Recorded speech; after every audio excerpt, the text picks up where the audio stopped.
బతుకమ్మ పండుగ సందర్భంగా మంత్రి జూపల్లి కృష్ణారావు మాట్లాడుతున్నారు. ఇప్పుడు లైవ్ చూద్దాం.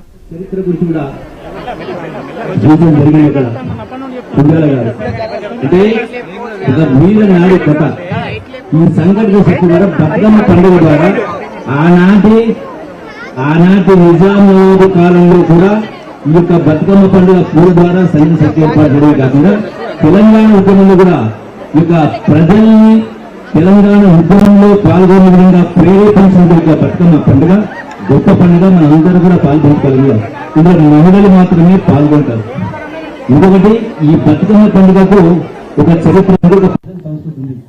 ఈనాడు అది మారిపోయి కొంత చెప్పులు వేసుకుని ఆటలాడడం, మగవాళ్ళంలో పాల్గొనడం, రకరకాల ఇవన్నీ కూడా మన సంస్కృతి కాదు. కాబట్టి మన సంస్కృతిని పునరుద్ధరించుకునే కార్యక్రమం చేయాలి. కాబట్టి దానికి కట్టుబడి ఉండాలని అందరినీ కూడా మీ అందరికీ సవినయంగా విజ్ఞప్తి చేస్తూ ఈ బతుకమ్మ పాటల్లో మన బతుకు బాగుపడాలని సంతోషంగా గడిపే కార్యక్రమం మన అట్లాగే బతుకమ్మ పాటల్లో కూడా ఆనాటి నుంచి వచ్చిన పాటలనే కాకుండా ఈనాడు జరుగుతున్నటువంటి రకరకాల సంఘటనలు, రుగ్మతలు మన యొక్క సంస్కృతి ధ్వంసమైంది. కాబట్టి వాటిని కూడా బతుకమ్మ పాటలుగా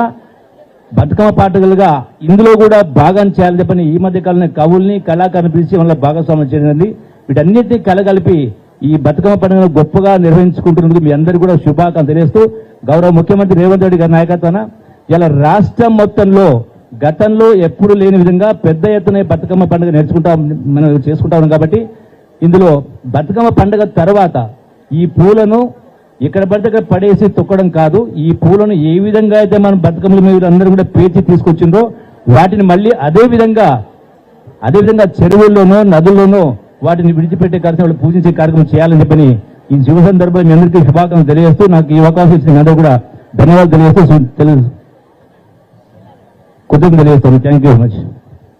థ్యాంక్ యూ సార్. మరొక ముఖ్య అతిథి గౌరవనీయులు శ్రీ పొంగులేటి శ్రీనివాస్ రెడ్డి గారిని దయచేసి మాట్లాడవలసిందిగా విజ్ఞప్తి చేస్తాను. Thank you sir. ఈ కార్యక్రమంలో పాలు పంచుకుంటున్న నా ఆడబిడ్డలందరికీ మనస్ఫూర్తిగా హృదయపూర్వకంగా బతుకమ్మ శుభాకాంక్షలు. మొదటి రోజు సజ్జల బతుకమ్మ చాలా అద్భుతంగా వరంగల్లో ఉన్న నా తోబుట్టువులందరూ ఇక్కడికి వచ్చి అద్భుతమైన కార్యక్రమాన్ని తరతరాల నుంచి చేసుకుంటూ వస్తున్నారు. ఈ రోజు కూడా గౌరవ ముఖ్యమంత్రి రేవంత్ రెడ్డి గారి నాయకత్వంలోని మన ప్రభుత్వం ఈరోజు చేస్తుంది. వేదిక మీద ఉప ముఖ్యమంత్రి